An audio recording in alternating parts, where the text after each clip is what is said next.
the new world and everything's. Podcast.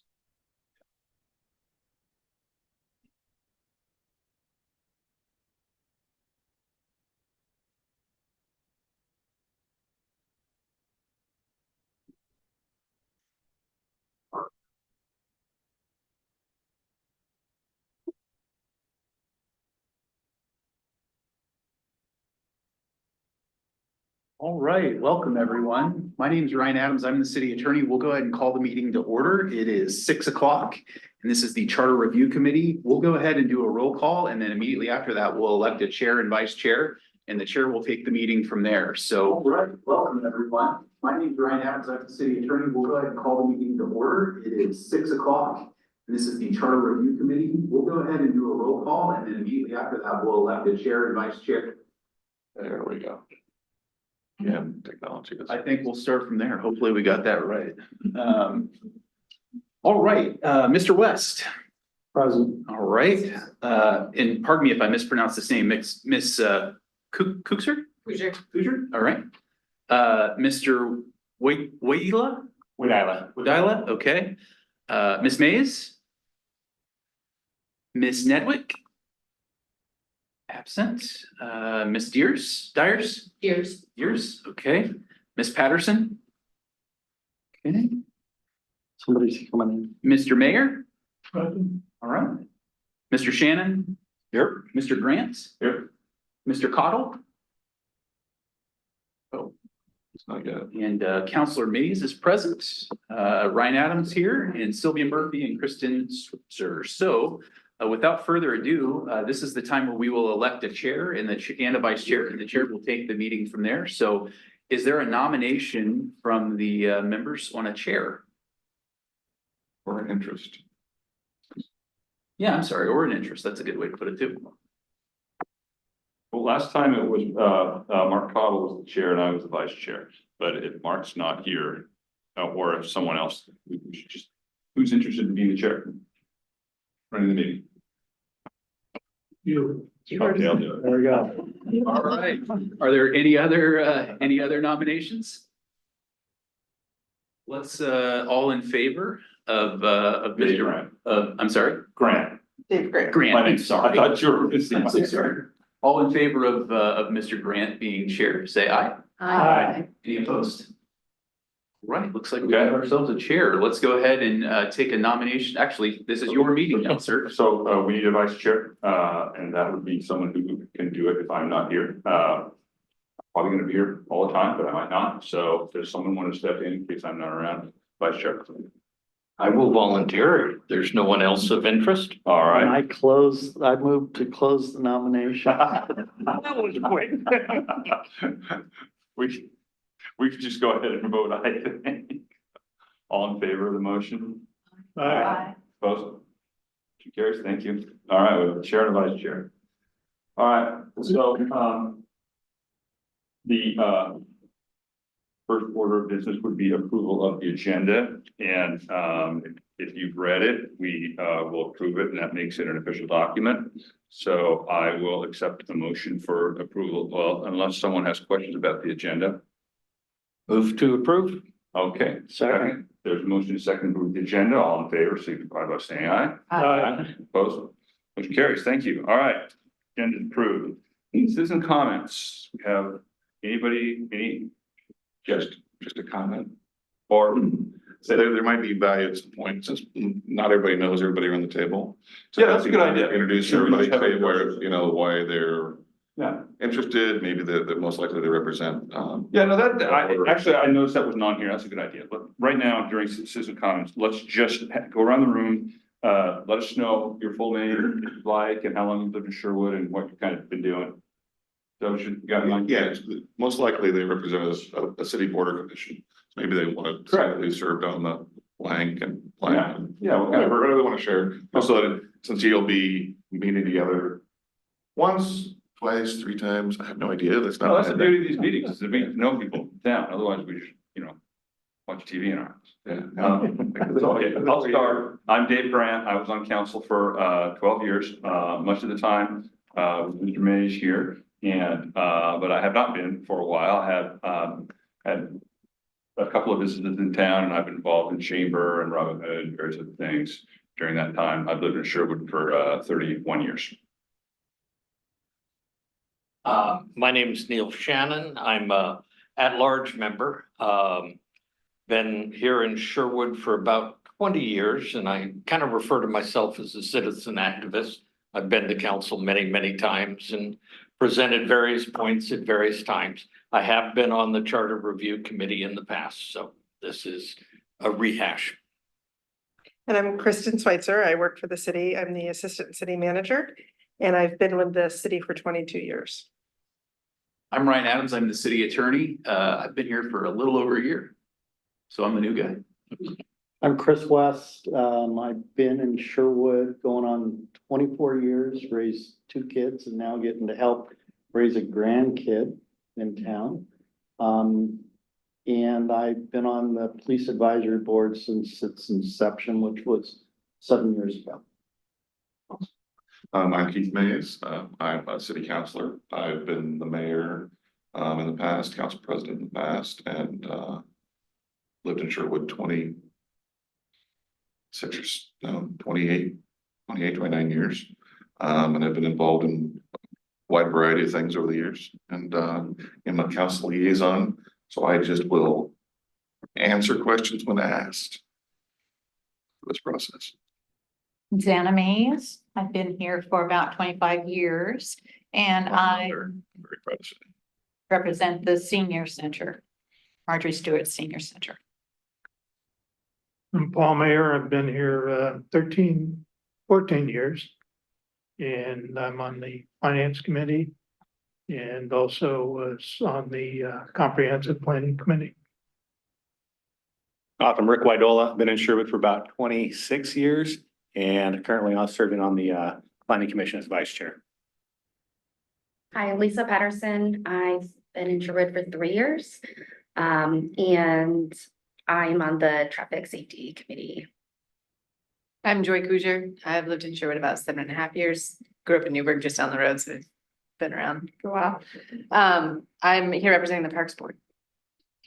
I'm Deb Deers. I've been here 6.5 years. I represent the library board and I'm also the president of the newly formed Library Foundation. And we're going to hopefully get some money together for library improvement stuff. So. Great. All right. Thanks, everybody. Let's move on to new business. There are 5 items. The first item. I'm sorry, I'm looking for where it starts. Well, is there a presentation for overview of process and review of expectations? No, sir, there's no presentation. If you'd like to just kind of lay some ground rules out for how you think the committee should function, what it will look like, what it will be like, and just kind of set some civility rules and things like that. That would be Okay. sure. So it's very much self-driven It's self-driven. and on what the approach you want to take. So there is a council rules or charter that this body is convened every 5 years to take a fresh look at the charter, see if there's anything you wish to change, make recommendations to the city council to consider putting on the ballot. Normally, they would have recommendations from staff of certain things that just needed housekeeping or needed updating or needed changes. And that is what I recall. Is that what we're going to be doing this time? So there was staff has not prepared a specific list of things because this is the 3rd time we've done this in 10 years. Yep. If you're asking me certain at whatever point, I'm happy to give opinions or thoughts on different challenges that the charter is presented or not for us. So you can take whatever process you want. I don't know what before, if folks have had a chance to review the charter to kind of cover the different sections, and if there's any sections that members of the committee have questions about, would want us to staff to explain, that the role of that section in the, operations of the city. We can do that. Okay, and, Right, yeah, we just need to have kind of a structure for how we're going to discuss everything and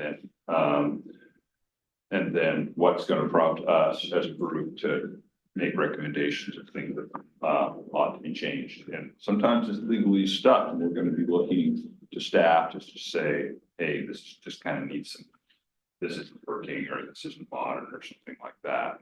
And other than that, I think we're gonna be ill-equipped to be, unless people have ideas in the room about things that ought to be changed in the charter. I think what we need kind of is a presentation or a walkthrough of the charter as it is, and that'll give us a start, and we can just raise our hands like that. In other words, I don't know how we're gonna really bring stuff to the table, unless you think you really know right off the top of our head that needs to change. Does that sound good? That we can absolutely do that. And I do want to just put out on the table what the role of staff would look like here. We are obviously apolitical, so we won't ever chime in and say this is the policy position that staff would take. We're here to make whatever legal recommendations we can, but you won't hear us chime in and say, we think you should adopt this policy. and if legal or staff doesn't have the answer to your question, then they can go back and get information, come back to the next meeting. Yeah. Or come back and say, you guys are very concerned about blah, blah, blah, or so, blah, and they can come back with options and a response to that section, or area. Yeah, that, you know, for a first meeting, that's what we would do. We would say, all right, here's some things I want to, you know, consider, and you guys can get back to us in email for the next meeting. Excellent. Just a quick question for the totally uninitiated. Yeah. Any changes to the current charter have to go to the voters? So Yes. even pissant little small things Even or, Scrivener errors.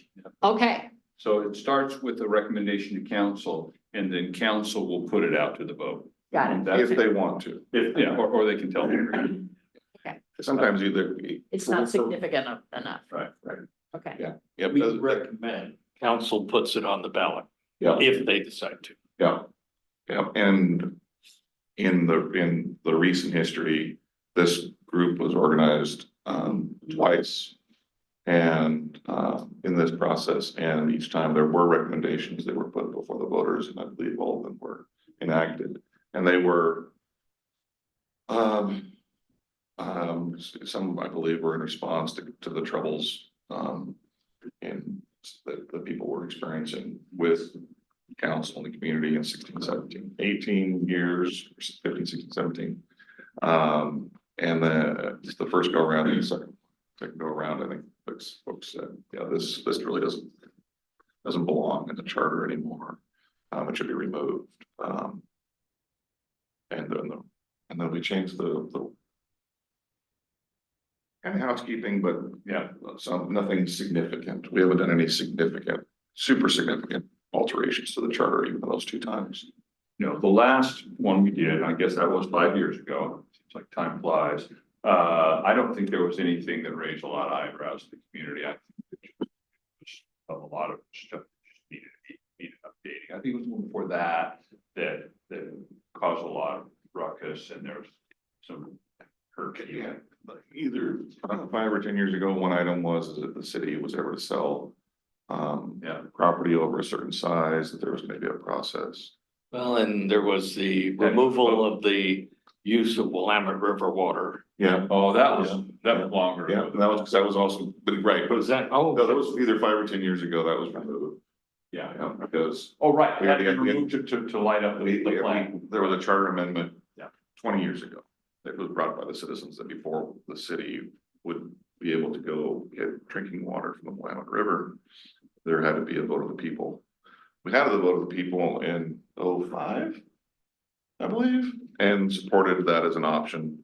So that test or requirement of the charter was met, but that language remained in the charter. It wasn't valuable anymore, charter, because that process was completed and you can't go to the Willamette twice. Because that is our primary source of drinking water today. And so. There was one, maybe 2 rounds ago, that had to do with if there is any raise in fees above a certain percent. Right, and that was an initiative Oh, that was business. Yeah, I forgot about that. That's the last one on the, Yeah, okay, we got that up. The city recorder used to be an employee Oh, of that's right. council, and at some point 10 years ago, I think. That was changed, and this recommended to council put to the vote, the people agreed. So now the city recorder is an employee of the city, reporting to the city manager. Then I think the other, I considered a significant change was the requirement that you read the bill twice. An ordinance has to be presented twice. Yeah, was that in the charter? Oh, No, that was charter. Yeah. Yes. So from a process standpoint, before ordinances are the most significant type of length of things that are passed by city council. So unless it is approved by all 7 members of city council, and they choose to do it in one reading, all ordinances are read twice, in 2 meetings. They can be meetings, if it's an emergency, they do, one after the other, a day after one day followed by another day, but that's never happened. But generally, there's no emergency, and in my now 6 years back on council, since that's changed, it has never been ever an issue of not posting it twice and reading it twice before a vote was taken. Are we time bound by general election or anything along those lines? No. So sorry, go ahead. So from time bound in what this group does. Yeah, we need to make a recommendation to city council by X date. So if this group wants to make a recommendation for a change and you wanted council to consider it and for the November election, there is a calendar, and staff can come back and give you kind of a timeline of what that would look like if for a November. I know from the council side, you have to be at least 2 months, maybe even more, to have an act by city council to put something on the ballot. Any changes to charter must be done either at the November or the May election. It cannot be done in an intermediate election. Is that correct? That's right. May or November of any year? I believe so. I can look at it and tell you, but he's right on the May or November. I believe it's June election. So I'm involved in tracking what Gresham's got on the ballot this May and Tigard. And I'll just share, Tigard is adding 2 city council seats. And they're clearing up what consecutive terms can be after a little hiccup with the last mayor. Yeah. So that's being done. What they had proposed was with regards to charter, what came out of the committee was for charter amendments that it had to get a 60% vote on election. Gresham has had that since the late 90s, and 85–90% of all the charter changes have passed in Gresham. But Gresham is removing that From theirs. from theirs, and so So the it's charter- a simple majority then. right, and the charter, the Tiger Charter Review Committee recommended the 60%, but council in their deliberation with this new information about Gresham struck the 60%. Didn't advance that. Didn't advance that part of the recommendation. So those are some of the things that are going on in neighboring cities, so. The overall charter of Sherwood was replaced in the late 90s, 98, 99, 2000, somewhere in there, following the League of Oregon Cities model charter. And then things that were unique in the previous charter was adapted into our charter. So if you look at the structure of our charter, it is very similar to a lot of cities in Oregon now. They're just trying to follow best practices of a home rule charter, which cities in Oregon are home rule. And that's some of the housekeeping that Tiger did is put that home rule language into their, what they're gonna be voting on in May.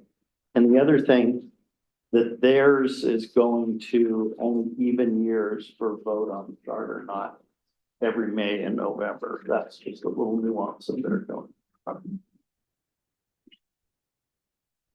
right, so,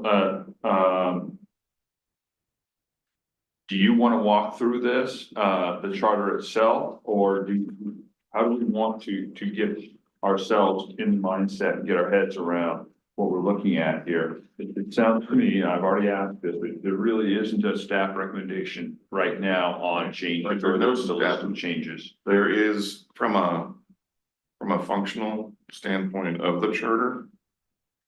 The citizen initiated limitation on residential fees has been is becoming challenging. And do that would be challenging when it happens. Right. So if you read that section, it's toward the back of the charter, it says that any fee that is charged to a home, a residence, a residential address cannot be increased more than 2% per year. In a high inflation time, that could become a problem. In low inflation, certainly not a problem. The one point that one commentary is it does, so it applies to the fees that are on your utility bill. For instance, there's a number of them that we definitely detail out quite well on street fee, sidewalk fee, and extra sidewalk enhancement fee. But it impacts your water rates, your sewer rates, your storm rates. We definitely control, have a lot of control, certainly all the fees that are added on that. We have a pretty good amount of control over the water because it's our water and our water system. We build it, we improve it, we're able to charge things. Sorry for this longer answer. One area that is becoming problematic is the sewer and the stormwater rates that are charged for homeowners at a 2% increase maximum. The city controls almost nothing on what those costs are. Because we're part of Clean Water Services, they manage sewer treatment plants, and when there's capital investments and how those fees are then imposed, and we have to pay as a city regardless. Same with storm, and then the requirements that we do have that we sort of manage on the maintenance side within the city. We have to follow all of their requirements, and they can change those requirements and increase costs. So we are today of the situation that we run the risk of not having the reserves to address replacement of aging pipes.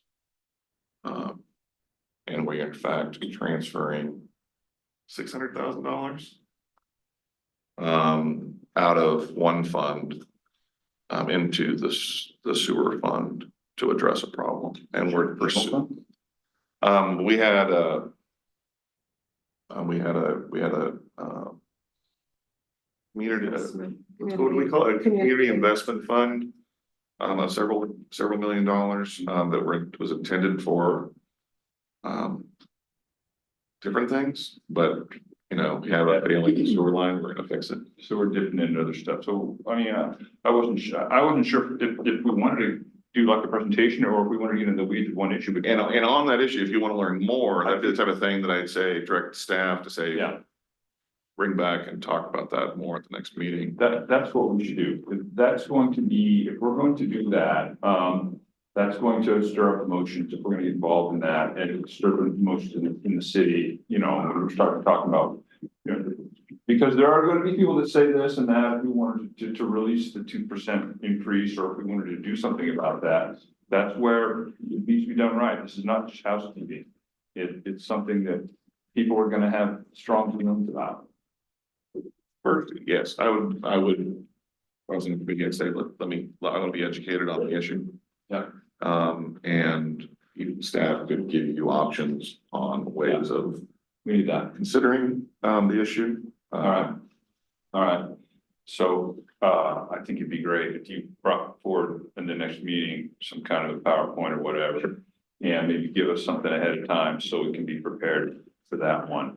An issue like that, a lot of people are gonna call and ask about, what's going on, I mean, when it hits the newspapers and all that. Yeah, just one answer, I mean, if the rates don't. If we can't increase as a city or as an elected, in my perspective, you can't raise those rates. One option is you raise the rates on the non-residential property owners faster. Than we get, Because it's worded only to apply to residential. yeah, and that's happening today. So, that's happened for a few years. So your commercial and industrial customers. They've been increasing, I think, by 3% a year. Just because. Of the shortfall, the buildup. The city is also, is pursuing federal grants to try to help. With sewer projects, but because we have some sewer aging infrastructure in, I believe it's only Old Town area. So that would come out of that same fund. So, yes, it has to come from the storm and sewer fund, but we have asked, so far we have not been awarded, money from the federal government to try to help us pay for it.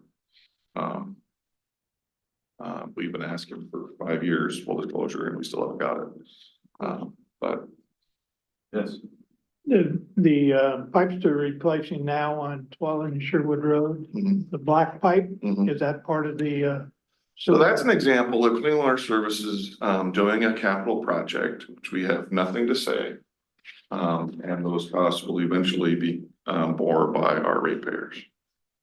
And development community, because they're paying for it with some STC dollars, but also some ratepayer dollars. And it is spread across the whole network, which is most of the, residential properties in Washington County.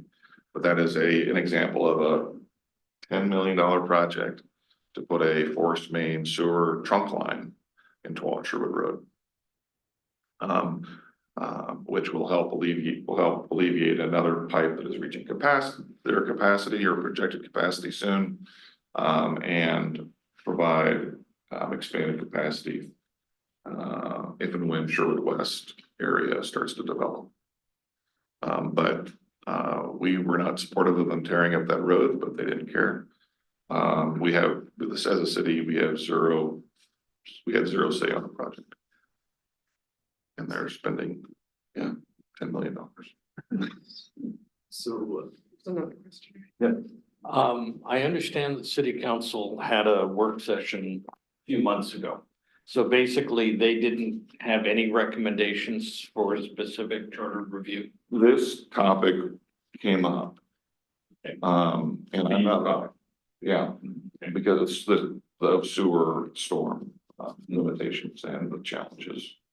Which following that is when we authorized or were agreeable to the $600,000 fund transfer to do a project before a sewer main fails on Washington Hill, which will probably get done this summer.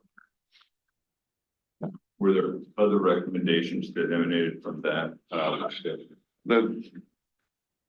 I'll have to go back and look at the notes. I think they kept it, I think you guys kept it to that, counselor, and I think the whole goal was to sit down the first meeting with the charter review committee. Really, it's an opportunity for our citizens like you to give the input. So I think that was kind of what council wanted, not necessarily just, say, hey, here's a list of topics to consider. It's give us your thoughts. One said, we've done this, this is the third time in 10 years. I'd be surprised if there's much. Yeah. Yes, sir. And I did, Mr. Chair, if you don't mind, I did want to shed a little bit of light on the November, May situation. So I think what we're getting at is actually related to what we're talking about, section 47.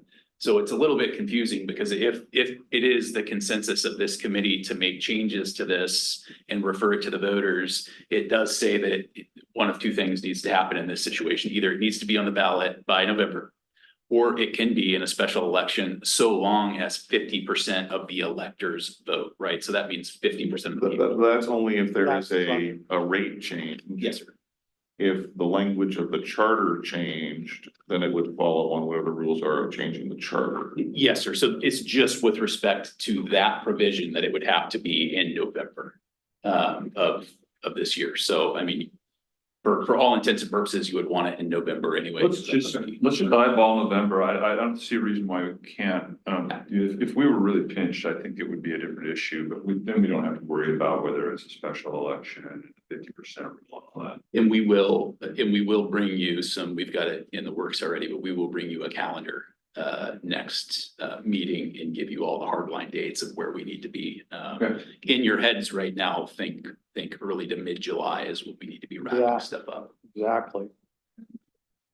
And then other than that, I thought Ryan did it. I'm intentionally trying not to be pushy and let you guys drive the ship, so. No, I thought Ryan did an excellent job on the listing of everything, and other than that, I would just suggest we walk through it and see if we have any questions or okay, changes. I think we're there, yeah, I mean, I wanted to finish the discussion that popped up about the fees thing, but do you wanna walk through it? Mr. Chair, that's at your prerogative. I'd be happy to do it. Yeah, why don't you do that? I mean, we could give us the executive summary of everything, and then we can raise, if anybody has questions, we can raise our voice. So yeah, and I don't know if you want me to go through this line by line. I'm not sure that would be a productive use of all of our time. So why don't you just give us a summary of paragraphs, and we can read as we go along and answer questions. Sure. So chapter 1, names and boundaries, pretty straightforward. We would, if there is a change to this, likely would change section 1 to update the date it takes effect, stuff like that. I dare you to recommend changing the city name. So Where are you doing? pretty straightforward on that. And I gotta get. So that would become effective 2025, Uh, January 1, 2025. yes, it would. So Kristen, do you mind driving I'm like getting confused here. Sherwood West, affect this part of the charter? I'm sorry, sir, can you say that again? Would Sherwood West affect this boundary? No, sir. Not at this time. So the boundaries are straightforward. Boundaries are straightforward. So, I also, does anybody have any questions about section 1, first of all? I don't want to assume that there's no questions. Some are pretty bland. Yeah. A lot of this is pretty mundane. The miscellaneous stuff is where stuff really happens. right? Yeah, Where yeah. stuff Gets the pop. Yeah, raise your voice when you're talking about, when you want to hear stuff that's really. All right. So powers is very straightforward as well. That's chapter 2. The city has what's called police power. And so think of that differently than your normal police department. The city has the power to regulate conduct. Right. So as a government, we can do that. So we can prescribe ordinances that regulate people's conduct. And so that's really what this gets into. And so does As long as anyone? it doesn't violate the laws, some higher authority, the county, the state, does. Constitution. Yeah, exactly. So this is, think of our charter, and I don't want to belabor the point, but our charter is essentially our constitution for the city, right? So it's our foundational document. So does anybody have any questions on section 2? Does that all make sense? All right, and chapter 3 is council. The council consists of a mayor and 6 councilors. That's very straightforward. The mayor. That changed in basically 2000, it went from 5 to 7. So the mayor is the political head of the city, presides over the meetings. And so I don't, that's pretty straightforward stuff. I believe that this is language from I don't want to speak out of turn, but I believe this is just League of Oregon Cities template language for the most part. All of this stuff is, I did some checking on it. A lot of this is pretty straightforward. Same with council president. Council president takes over in the event that the mayor's absent. So again, this is all pretty bland stuff, but president is basically our vice chair. So that's how that would work. The council does adopt rules every single January after the election. They are on our website. And so that's straightforward. The rules govern the conduct by which we conduct our council meetings. Does anybody have questions about anything within council's boundaries here before we get to legislative authority? Right. So let's talk a little bit about ordinances, and ordinance adoption. A lot of you have been around here for a lot longer than I have. I would dare to say, I think everybody has. So Counselor Mays has been speaking a lot tonight, and that's very valuable for your experience around the city, right? Because you all know a lot more of the history and have lived the history of this than I have. So I may not recognize some of that. So any input that you all have is very helpful here too. So think of an ordinance as the law, right? So we have the Constitution, which is our charter. The ordinances are the laws that our legislature, in this case, our council, adopts. And so this charter lays out the process by which we do that. And we mentioned that there had been a couple of things changed, like second readings, things of that nature. This is a very, and I don't want to walk through it line by line, but this is a very straightforward process. This is a very typical process for many other cities in Oregon. So does anyone have any questions about the process by which we adopt ordinances or the effective dates or any concerns that you would like me to expound upon or address? All right. Humorous, there's the veto, mayor can veto an ordinance in the 30 years, 26, 28, whatever years, never happened. Well, and that's partly because council can override the veto with a 4 vote, and the ordinance would have been passed without 4 votes. Exactly. In the first place. So it's, Unless the mayor's really wanting to make a big political statement, yeah, it's a statement. and then to try to rally the community, you know, oh my goodness, they're snuckering us with this thing. Yeah. But the 2 readings really also helps. Sure, there's nothing standard. And you're saying that's not a problem, just keep Yeah, doing let's that. leave it in there and it's All right. great, but I laugh. So let's talk a little bit about resolutions. We're kind of going in order of, they're all important, but they all have their place, right? So resolutions are the way we adopt, let's say, contracts.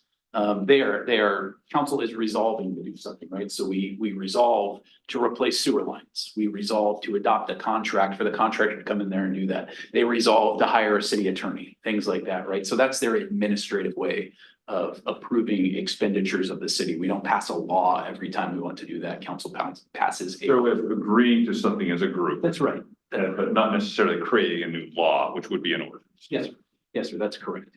Does anybody have any questions on resolutions or what that looks like or what those are? All right, moving right along. Let's talk about quasi judicial authority. We have a member of the planning commission here. I think you understand a little bit about quasi judicial authority. Yeah, sometimes. Quasi judicial authority, that's the way that council will act as an adjudicating body a lot of times. So you have folks come in here, developers come in here and they want to develop a subdivision. They want to build something in a certain way. Council will look at that and they will say, okay, after planning commission makes a recommendation, does what this individual or what this business wants to do align with our code? Does it meet our laws? Let's weigh the evidence against the rules. So that's quasi judicial authority, and the council exercises that through a public hearing process. And so they will approve an order, basically approving, denying, or sometimes taking no action at all. Any questions about quasi judicial authority? Did I get that right, Mr. Planning? Yeah, we make our recommendations and let city council make the decisions. All right. Sounds good. Well, we have elections, right? So at each general election, 3 councilors will be elected for 4-year terms. And no councilor shall serve on the council more than 3 consecutive terms. So for the purposes of this subsection, terms include terms to which the councilor was either elected or appointed, regardless of whether the councilor served the full 4 years of the term. So there are cities in Oregon where this is, you know, they kind of massage this and change different ways. This has been, I think for the last 10 years at least, is it 2014 is when this was approved or adopted? Yeah. 2014.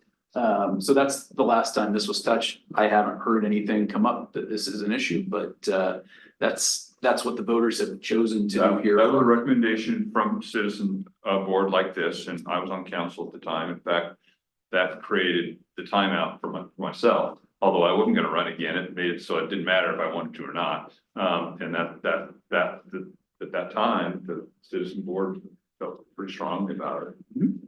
That's what we put in. Yeah, I think in general, I'll just say from a legal perspective, that's a healthy thing to have in a charter. I think that's. So my question is, the mayor is not a counselor, right? Correct.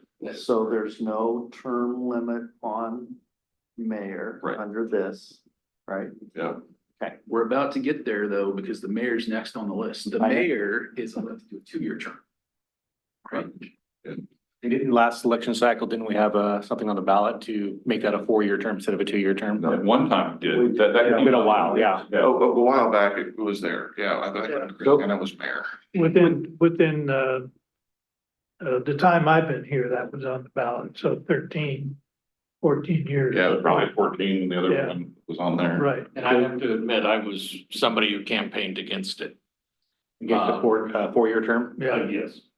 And my logic at the time was that out of a 7-member council, at least 4 members are up for election every 2 years.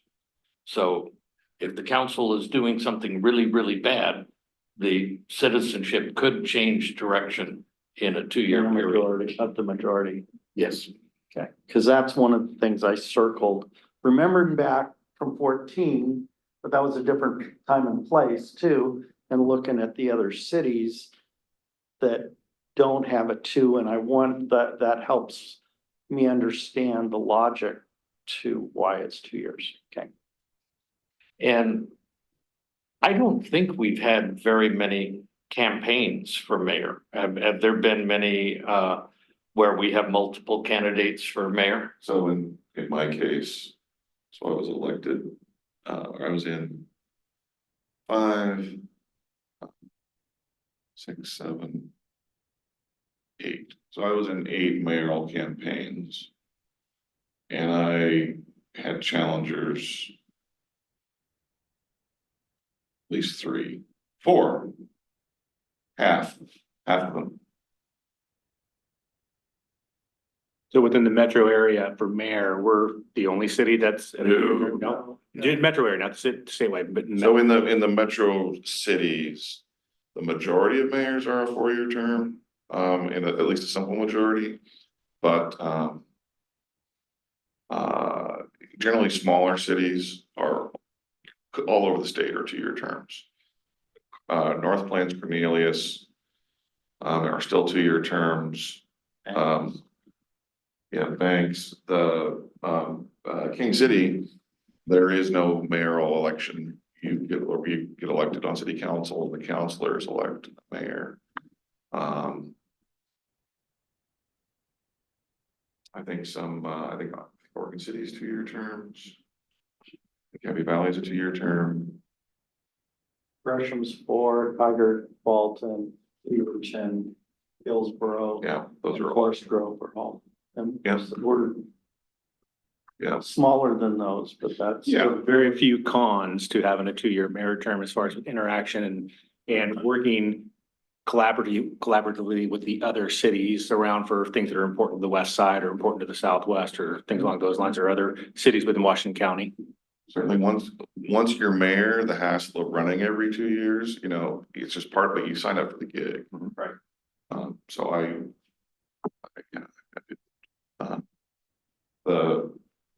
you can make arguments both sides of the fence on. I agree with that without a doubt. I think Well, it is.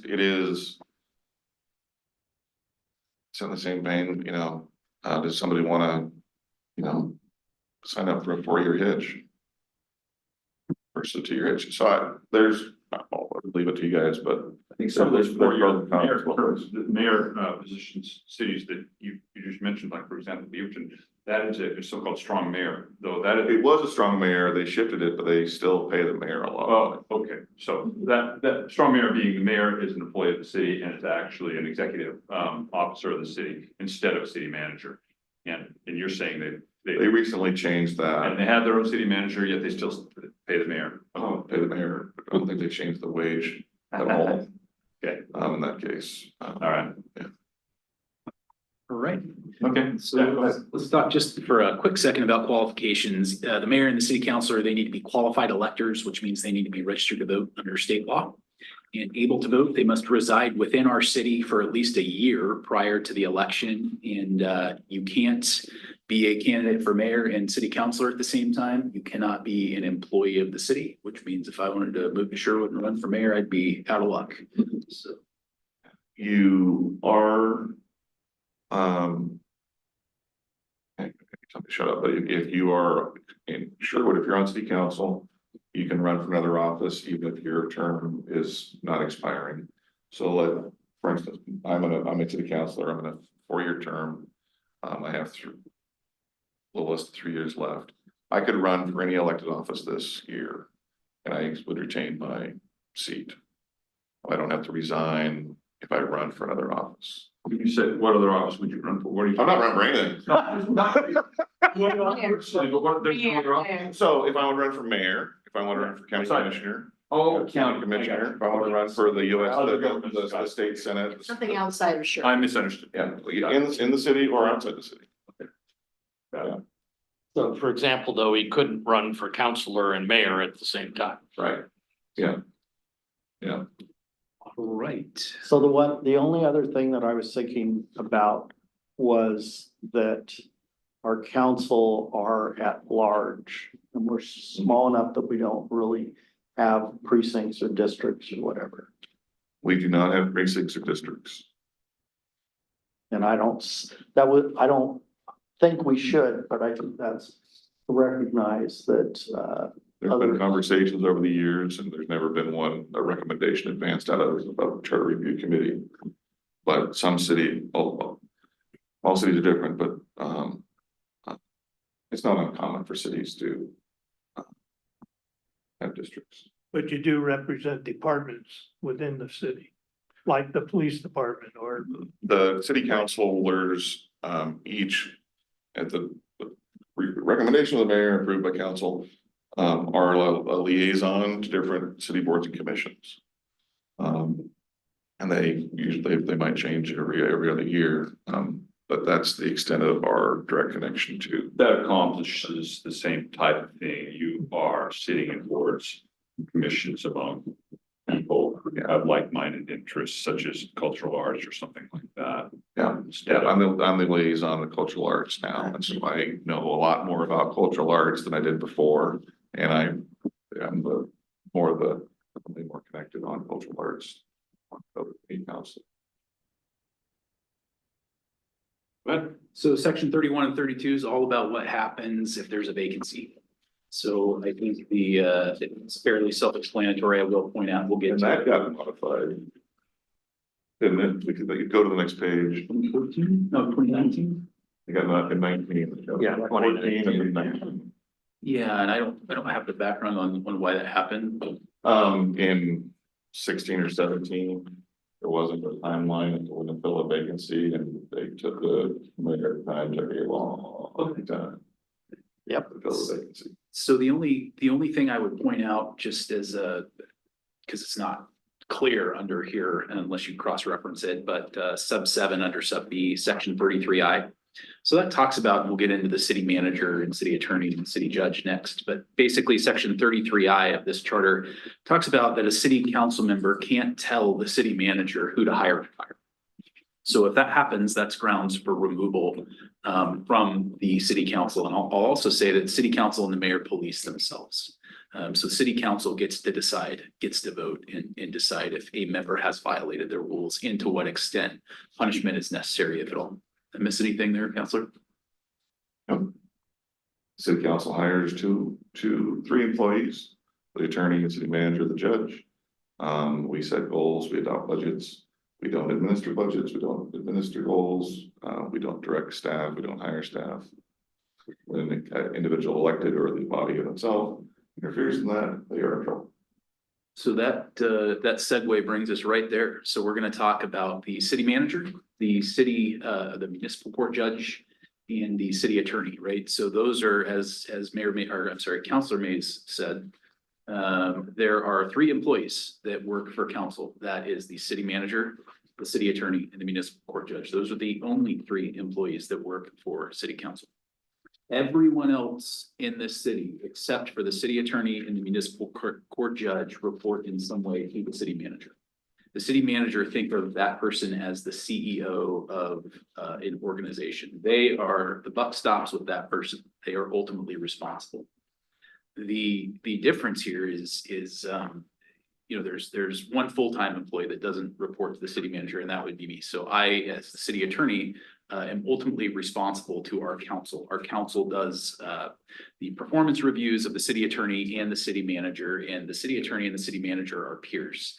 And the only other employees that we have that don't report to the city manager are the employees of the city attorney's office. So we have two of those right now. So we have a deputy city attorney. She is sitting right back there, Michelle Teeth, and then we have a law clerk, Emma Gill. So both of those report to me. And so if you look at section 33, that is one of the only limitations in the city manager, is that they cannot hire and fire the employees of the municipal court judge, or the employees or the city attorney, or the employees of that office. So the reason the current mayor tells me the reason that was enacted is sort of a checks and balances. So they don't want legal advice given to be given under threat. Not that we have a city manager that would do this, but given under threat of, if you don't give me certain advice, I'm going to terminate your employment. We want the advice to be unbiased, free, and fair. And so that's why that provision is in there. So does anyone have questions about the city man? Go ahead, I'm sorry. I do have one, and it's just because we happen to be in this situation right now, which is the manager pro tem. Sure. Now, my understanding from reading the charter is really the only difference in power of the manager versus manager pro tem is that the manager pro tem has to get approval from council to hire someone. Yeah, to hire or fire. That's right. That's correct. And so in a case like this, we had a public meeting on November 28th when our city manager pro tem was appointed, and council delegated specific boundaries of authority to the city manager pro tem to say, you may hire and fire in these situations. So if there is an issue with personnel, which city council needs to stay clear of for myriad legal reasons, they empower the city manager within certain boundaries to make those decisions without having to come back to city council to get permission. Okay, and they did that by resolution. They did. Yeah, okay, yeah, because that was pointed out, and they wanted to clear that there was. You wanted to avoid conflict. Right, and there was open positions that we were openly recruiting for. And So to that end, when you go serve the country, the interim city manager, is there any differences there? How does that work? So that's a great question. I think the way that I read the charter, the way that I would interpret it, you would want your interim city attorney to report to council the way that the charter is written. So it would be ideal to have a contract. There is a possible interpretation of that where the city attorney could theoretically delegate authority to the city manager to have those rights. That may contradict the spirit of the charter. So I think that's an open-ended question that we'll have discussion about later on. Okay. Does anybody have questions on that? All right. So municipal court and judge, obviously we have a municipal court, and we'll talk about that briefly, but the municipal court handles basically all of our traffic citations and violations of our city code. We are not a court of record, and that doesn't mean that we can't enforce judgments or issue judgments. What that means is the first right of appeal from our municipal court goes to the Circuit Court of Washington County and then to the Court of Appeals. A court of record, for instance, I believe, I think Lake Oswego, for example, is a court of record. An appeal from Lake Oswego's municipal court would go directly to the Court of Appeals. So there's different reasons why people do that. Our system works pretty well. And we have Judge Jack, and he's been around. How long's Judge Jack been around? you for me. Yeah, a long time. He's a seasoned attorney. 30 years. He's been in Sure, went Sherwood. from holding municipal court once a month. Now, several times a week. I think we have it on Wednesdays and Fridays. So he handles most of our, photo radar stuff that we have, red light camera stuff comes through our municipal court. And so he makes the ultimate decision. My office prosecutes those tickets. But he makes the ultimate decision on what judgment would look like. So most of the, a lot of the times that can be traffic school, it can be different things. So that's the function of our municipal court. That's how the city attorney's office works with the municipal court, and then the judge makes the decisions. Anybody have any questions about the functions there? Right, let's get into chapter 9. We've got 9, 10, and 11 to go, so we're getting there. Council needs to authorize the compensation of city appointed officers and employees as part of its approval of the annual city budget. The mayor and councilors shall not be compensated, but may be reimbursed for actual and reasonable expenses. So council decides what I make, they decide what the city manager makes, and then they approve all of our union contracts. They approve our employee handbooks, all kinds of different things like that. So while council does not have a direct role in the day-to-day supervision of activities, they are, as elected officials of the city, responsible for setting policy, responsible for setting amounts that the city employees are paid. So that's a way to have the checks and balances in there, and that's what we have for compensation. So go ahead.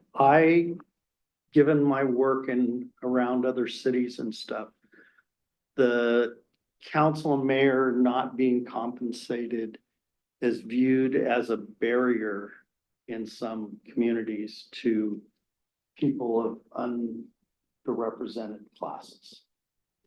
And so while we've had a long standing and everybody was elected knowing there were volunteers, I would like to ask support to have staff do a census of our neighboring cities to see what and if there's stipends or what kind of compensation. Not saying that we have a barrier for people to serve, but I think it's something that's being flagged everywhere, including cities in our state. So I just think we ought to at least know what the neighboring communities are doing with that. You mind doing a? Sure. Kind of shows what the neighbors are doing. King City, Newburgh, Tualatin, and Wilsonville, type of thing. Okay, thank you. Keith, didn't that come up within the last 10 years or so on election? Yeah, I thought so. Yeah. Yeah, but it has come up. It got beat up pretty bad both times. Yeah. But getting the information is good, having conversations, I don't know that. Yeah, let's see what people are doing. Conversation. Well, and I will say that I am grateful for the amount of time that you as mayor, councilors, and planning commission particularly, they put in a lot of personal time. And thank you. Second that. My one comment.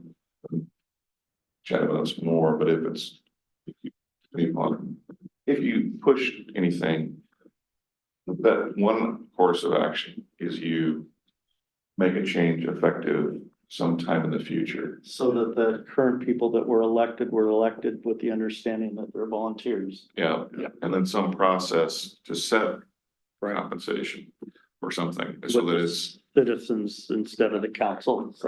Yeah, I mean, I've witnessed a neighboring city, and you'll see it, when you get the report, it's just kind of stunning one. Some get paid or not. It's interesting when they can pick their own wage. So basically, public improvements, I think the highlight of this section is that the charter, the voters of this city have authorized the council to handle public improvements and the procedure thereof through ordinance, so just through legislation. Any questions about that?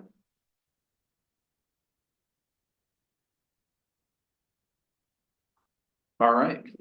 Hearing none, let's move on to the last chapter here. Chapter 11, this is where the fun comes in, right? This is the miscellaneous stuff. All right, let's talk about debt. This is an interesting one. This is really straightforward. This provision is specifically out of the League of Oregon Cities model charter. Does everybody know what the League of Oregon Cities is? I'm just saying this name. So explain it, not everybody knows, I was the Executive. president of it. So the League of Oregon Cities is a membership organization that all cities of Oregon are a member of. The league, tries to educate newly electeds and other volunteers, especially planning commissioners, budget committee members, elected officials, senior staff on their role in their positions. They try to teach them the job, try to teach them best practices, try to help them network and learn from other electeds so that they can do their job better. Then the league uses their collective to advocate for the cities in DC and in Salem to protect, it's often defense, protect the rights of cities and how they conduct their day-to-day operations. All cities of Oregon are home rule, which is great, which means you can do a lot of things unless you're usurped by the feds or the state, which happens a lot. I talk about House Bill 2001. Oh, and feeling other ones, yeah. So with respect to that, that's a. So in best practices in the late 90s, they developed a model charter for best practices, and there was a ripple effect across the state of switching to some much better code to protect the rights of cities and to put everybody on a good foundation to how to conduct business. So what are the debt limits as established by the state? ORS 221.410 says floating indebtedness cannot exceed $5,000. And you're probably wondering, well, how in the world is that possible, right? Well, because we have debt that exceeds $5,000. So if you look at the provision of this, it says, hey, guess what? You don't have to do a charter amendment to authorize that indebtedness. Every time we authorize indebtedness, the city does that through an ordinance process. So the council can make those decisions, which is why that modeling, which is the way that it is. Does that make sense? Okay. And if the city wants to go in debt, they would go to the budget committee first, I'm assuming, and then. In most cases, and some debt is asked of the voters. So we when we built the police station, we issued capital bonds. We asked the voters to approve the capital bonds for that project. YMCA, parks, some parks projects. And I apologize, I said ordinance. That's not required. They can do that by resolution. It just doesn't take a charter amendment to authorize the indebtedness. So that's why that's in there. And a good example of the use of the League of Oregon City stuff, we recently redid this in line with debt. All of our cities' procurement code now is, for the most part, all League of Oregon Cities stuff. So we adopted their model procurement code, which was recently updated. So that's a good example of the use of it.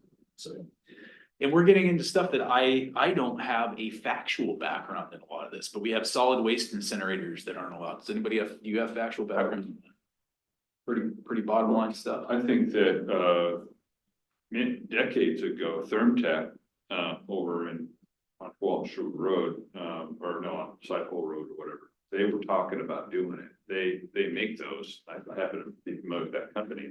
They make incinerators, and there was either a rumor or maybe they said publicly that they were going to do it. They were going to do it, have their own build. Well, instead of just selling equipment to customers, they were going to make one and do solid waste incineration locally. And I think it caused a lot of ruckus. I think a lot of people, that might be how this got in here as a response to that, saying, no, you can't. I don't even know if they're inside the city limits, right there by the Island Greens Golf Course across the street.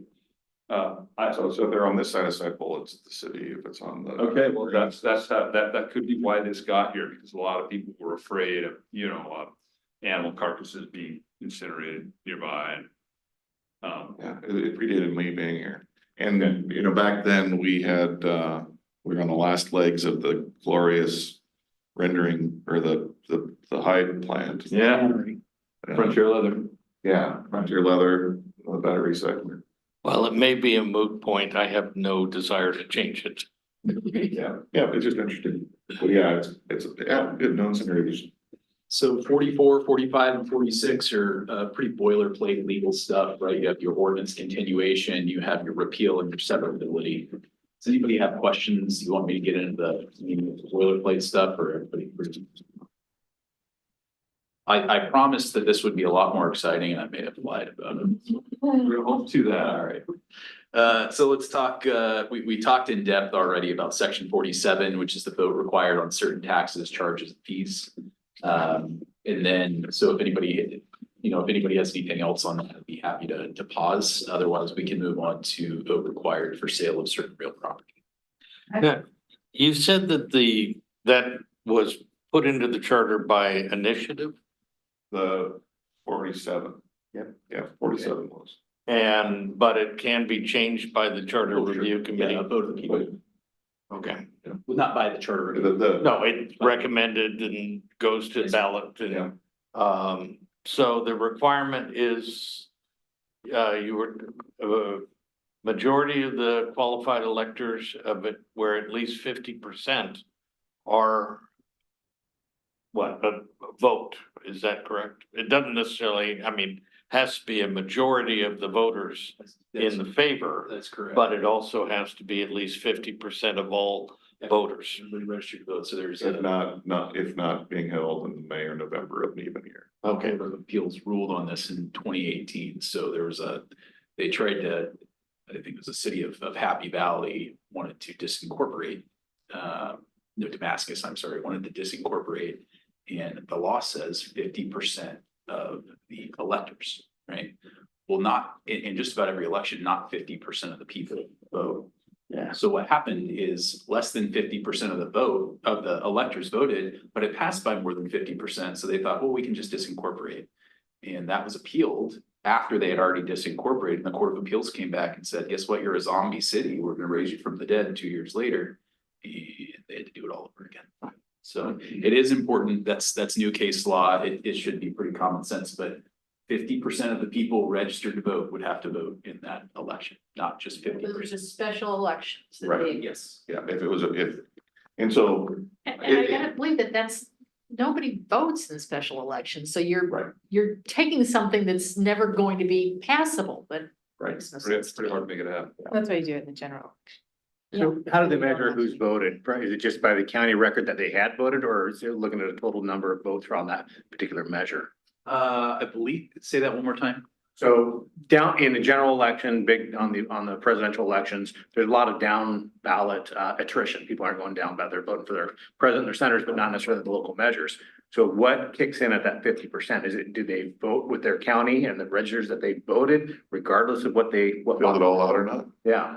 Yeah, that's a good question. I don't know the Oh, answer. could be that part of the ballot blank, even though they voted. Just curious. Or is it just registered voters? I will say, and I don't want to put her on the spot here, but Mr. Chair, after we're done going through this, we do have the former deputy director of elections for the state of Oregon sitting back there, I believe. So we may get some chime in from her. So Michelle, if I'm stepping out of line here, please feel free to step in and correct me if I'm wrong. So I don't have the answer to that question, but it's There's certainly lots of challenges with that section, but sure, without a doubt. But because it specifies May and November of even, Yes, so. that really. You just stay with those, you never have a problem. Well, and the other thing too, there's not gonna be that many things on those other ballots that you're gonna get the undervote like you do on the huge Yeah. ballot that we're gonna have in November. So section 47 as it is, so let's say the city said, hey, we want to raise water rates because air source sewer rates, pick a fee. We could put it on we could put it on a ballot, have people vote on it. In May or November of this year to act on that specific request about changing one of the rates imposed on homes or homeowners. And then the question that was raised in a work session was, should that provision be changed in the case of sewer and storm, and when the city doesn't really have any control over those costs? Yeah, it seems to me that if it was important enough to do a special election off year, you're guaranteeing it's gonna fail. So it's important, but it's not gonna happen. So this makes no sense to me. So we're gonna hear more about that specific thing in the next meeting, because I think that bunch of good But But if, correct me if I'm wrong, but if, like, let's say you guys talk about this for 6 months, and there's no way of getting something on the November ballot. You could ask the council to put something on an election, change the charter. I don't know if there's any provision in the charter when you can change the charter. I don't, And so you could change that provision of the charter any old time in a special election. Potentially, if that's just. But where the chair wants to focus, if we do something to get it to the council so they could consider, November of this year.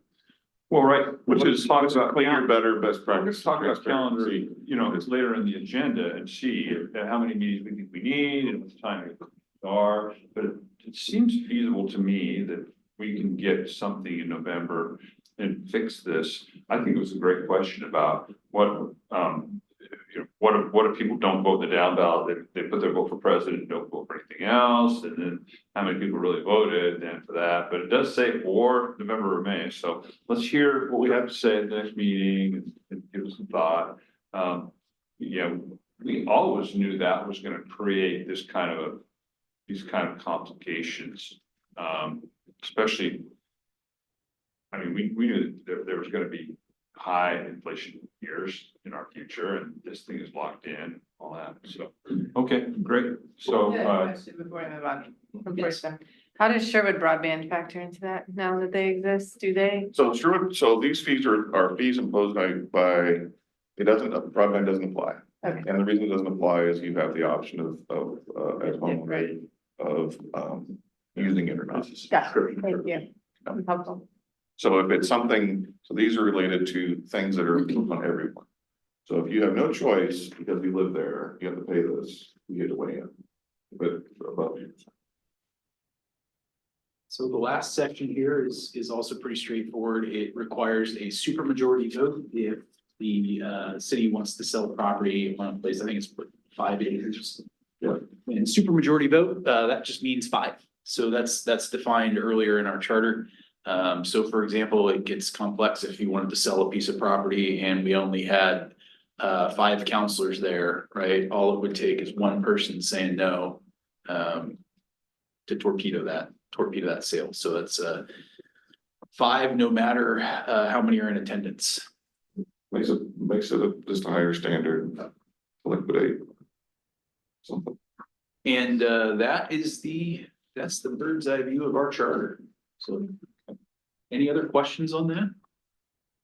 Another maybe research question. Are there different clauses? I know this miscellaneous section, I'm sure is different for every single city, but are there clauses that other cities have that maybe we should think about having also? There are miscellaneous in every city. Yeah. And sometimes it's just driven by geography. There's lots of, if you're in a touristy area, coastal area, there's different areas, there's some unique stuff, but maybe. Yeah, I think, and if you'd like, I'm certainly happy to compile a list of different miscellaneous clauses. What I would be hesitant to do, as we talked about earlier, is have the city attorney's office or the city manager's office recommend a specific miscellaneous clause that maybe could for Sherwood. I just want to stay away from staff. Yeah, no, I was just curious if someone somewhere has a rule about painting the streets pink or something, like that maybe it's that's a ridiculous example, right? But I'm not sure, there's certainly Sisters on that. Sisters has a very strict design standard. Yeah. In their street, why you see what you see when you go there. And a lot of communities have design standards to some degree. But then again, a recent state law that was just passed can impact that authority of cities to impose design standards. Just a little narrative there. Yeah, there are some unique features in all jurisdictions. Corvallis is unique in several ways. One, they have a council of 9 plus a mayor. They all serve 2-year terms. The mayor has no vote. It is crazy. they're also geographically precincted, right, in Corvallis, I think. So- Yeah. So some cities have precincts. There's gonna be a lot like our solid waste incinerators that other cities have because of issues that they have and the way to fix it was to put something in the charter. So.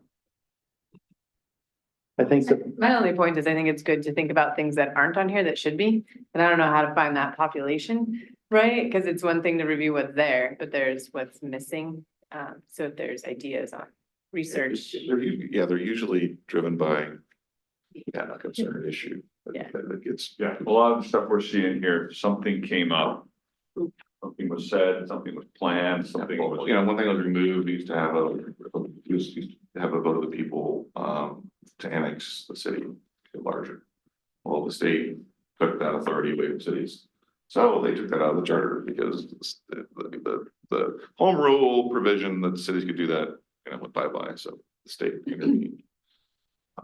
Does everybody know what home rule is? Is everybody familiar with that concept?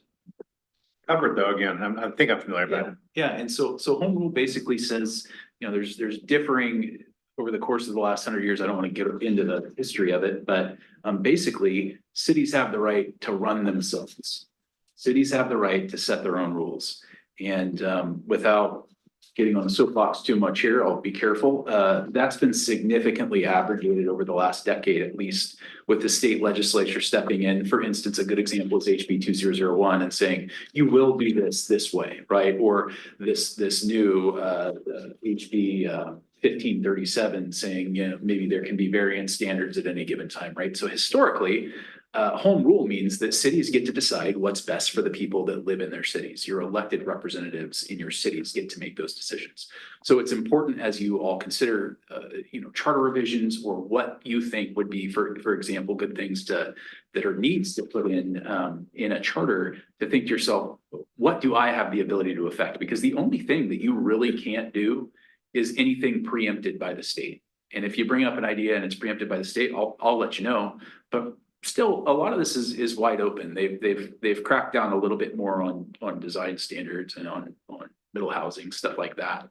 But for the most part, home rule is still alive and well, and we still get to use it. Do you have anything to add there, Mayor or Councilor? There used to be, home rule, it's just that when it came to property tax.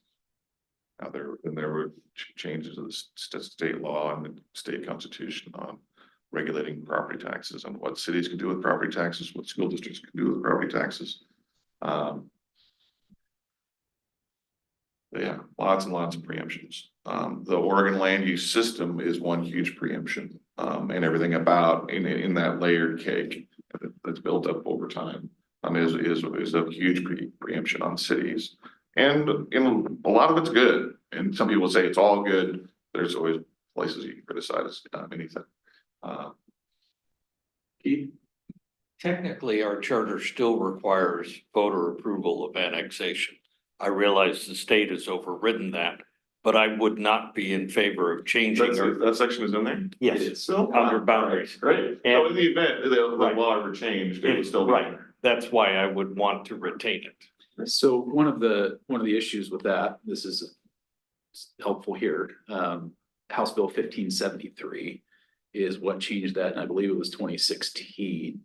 So there was the case, the Corvallis case actually, and Corvallis had a similar charter to ours, or a similar provision in their charter to ours, and it said unless required by state law. So when they fought the state on this and said, no, you guys can't do this, home rule applies.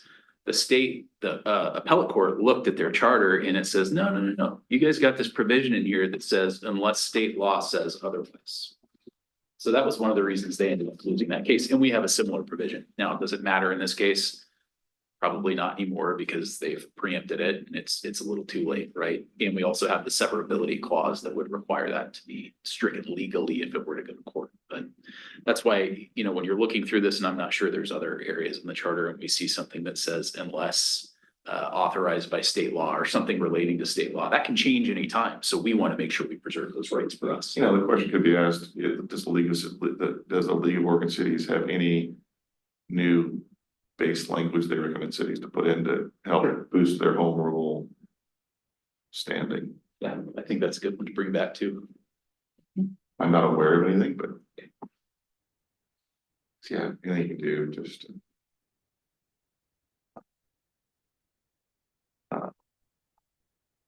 I'm not a fan of special districts. Want to put something in there I think this just came in mind because of what I'm not a fan of. Provision to make it harder for a special district to come into town. There was a little known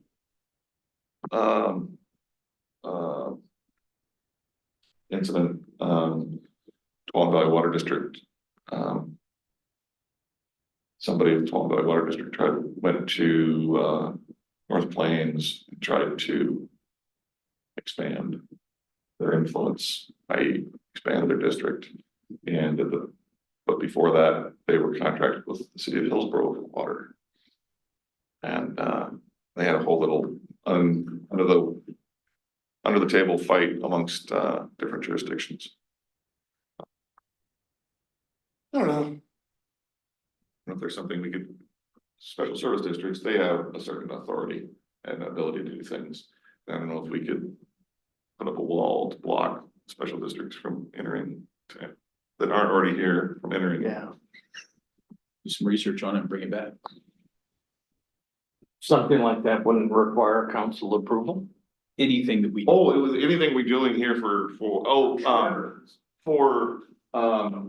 well, we've, just check the process, but, if the community wanted, if there was, I don't think there's anything we could do in the charter, but it's the question, so, if the community as a whole doesn't want special districts, more special districts, or make it much harder for a special district to enter the town to go beyond the current mechanism, is that a thing? I shouldn't have even brought the subject up because I'm. Clean water, Handled by council now. clean water services, a special district. Yes.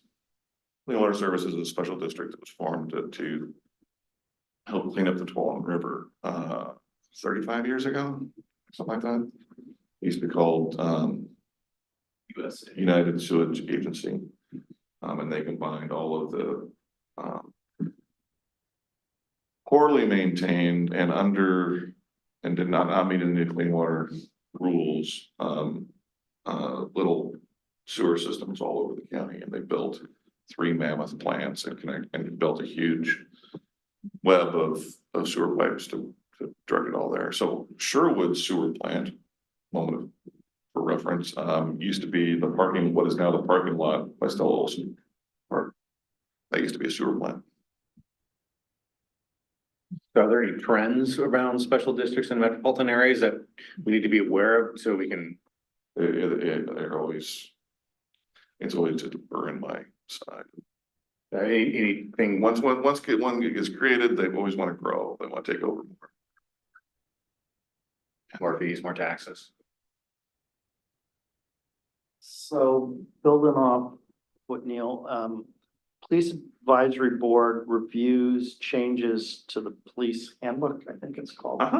And they have a service, so when the legislature changes a law,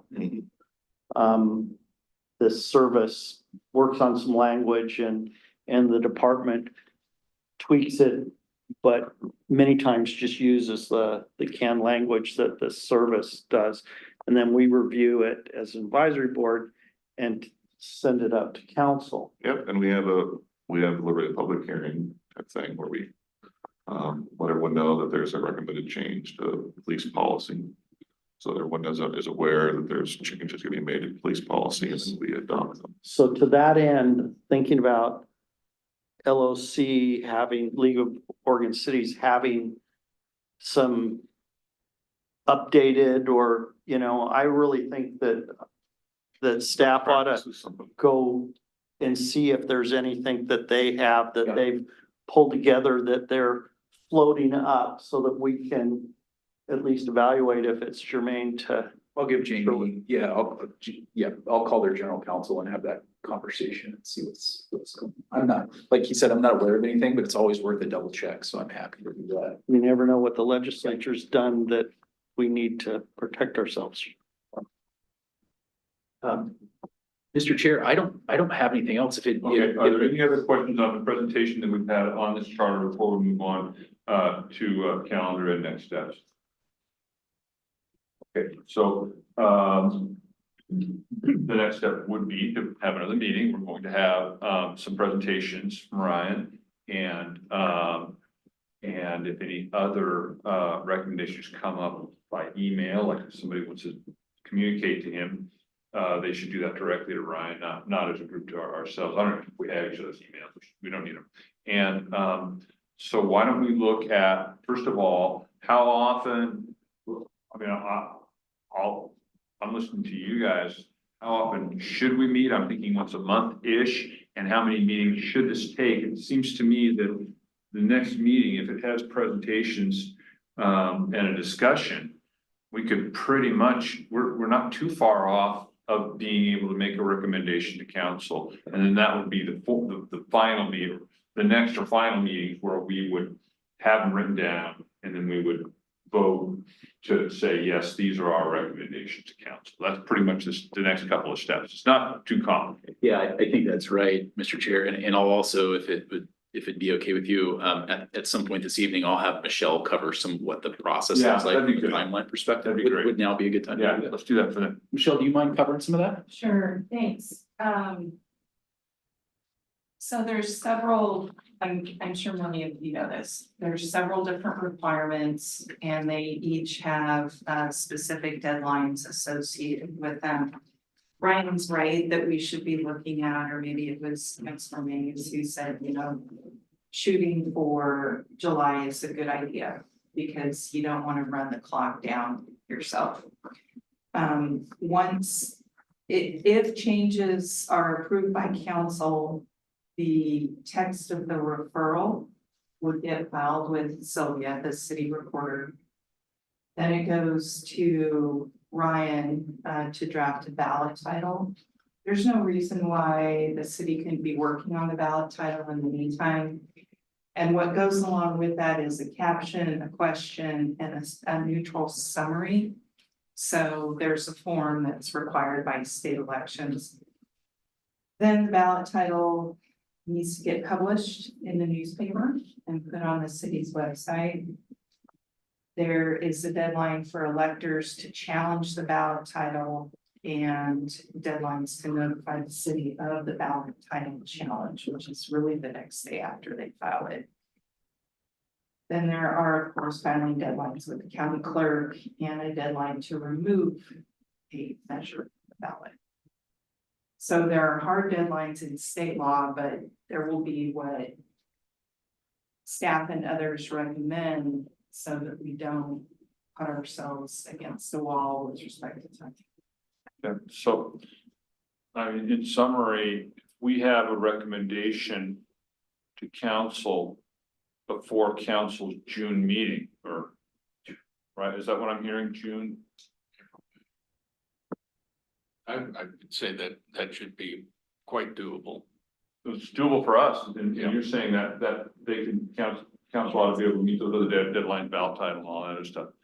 Okay, well, let's just try to do So that. overcommit for council, but it did work. And full disclosure, you could send something up to city council, they could just sit on it and do nothing. Right, because I think in all of these sorts of things, there's the political calculus of what election you want something like this to be on.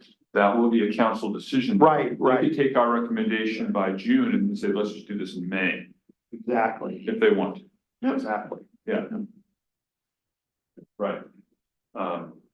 So. Yeah, focus on whatever you want to do or not do. Okay. Yeah, well, there's no reason not to at least. I think the target, I think your approach is great.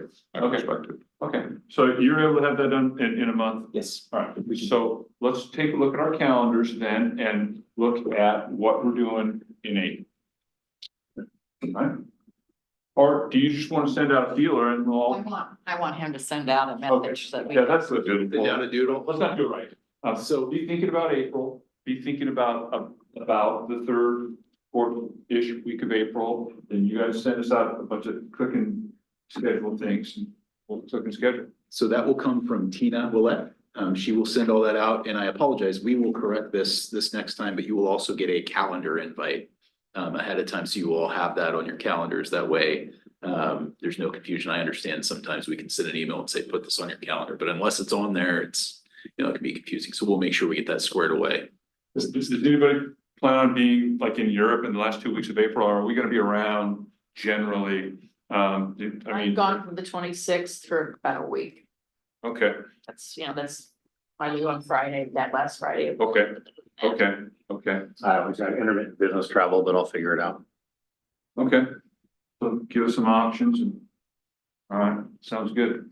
That's really it, because, from there, we will schedule something similar in May, and hopefully we'll have a recommendation. So it might consider doing the doodle poll for an April and a May meeting. Yeah, why don't you do that? Because in April, we can always change it. If something comes up, but I don't think it will. We'll know when our April and May meetings are. Further, any of us can get stuff on a calendar. Yeah, I bet we're all doing the same thing, looking at summer going, oh man, it's full. Mine is. So All right. question for in the meantime, we should review this, we have this, right? And then like provide comments back to you. You're welcome to do that. And I believe you all have my email at this point. And I'll just cover. It's all right, I'll just cover briefly. We have some, because you are technically a government body. You do have restrictions in place on communicating amongst yourselves if you're a quorum, right? Yeah. So whenever I send an email out, please don't reply all.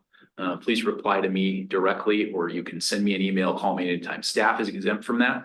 Just don't talk amongst yourselves about what you're going to make a decision on later on down the road. Does that make sense? Anybody have questions about that? Yeah, reply to all can be seen as a meeting with a quorum. It is. So yeah. Yeah. Okay, so are there any other questions before we adjourn tonight? Okay. I want to thank everyone for volunteering, in general, and what you normally are doing in our community, for our community, but for stepping up and volunteering to be on this committee. I'm very appreciative. Thank I you. agree. We're adjourned, Sal.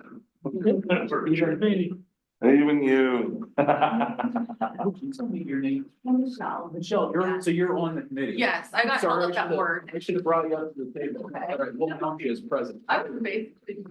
I'm Ryan, it's good to meet you. Nice to meet Yeah, you, absolutely. thank you.